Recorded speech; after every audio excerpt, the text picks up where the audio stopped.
ଆପଣ ମିଶିକି ଟିକେ ପ୍ରୋଜେକ୍ସନଟା ଆମେ ଆଶା କରୁଥିଲୁ।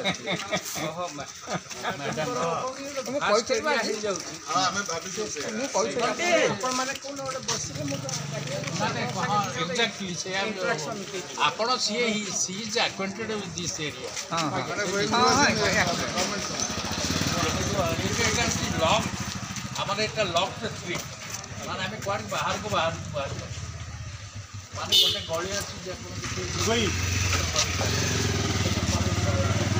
ତାପରେ କିନ୍ତୁ ଆକ୍ଚୁଆଲି ଷ୍ଟ୍ରେଟ୍ ଅଛି। ତାପରେ ଆମର ଯେଉଁ ଆକ୍ଟିଭିଟିଜ୍ କରିଛି ବିଏମ୍ସି ସେ ଜାଗାକୁ ୱାର୍ଡ ଅଫିସ୍ ଆମେ ଯାଇପାରିବୁ ସେଇଟା ସବୁ ଗଭର୍ଣ୍ଣମେଣ୍ଟ ତା ଦେହରେ ମଧ୍ୟ ବାହାରି ପାରିବ।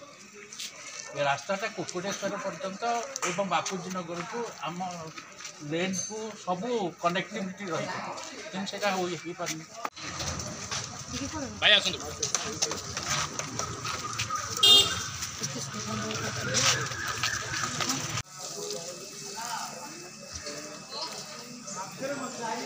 परमिशन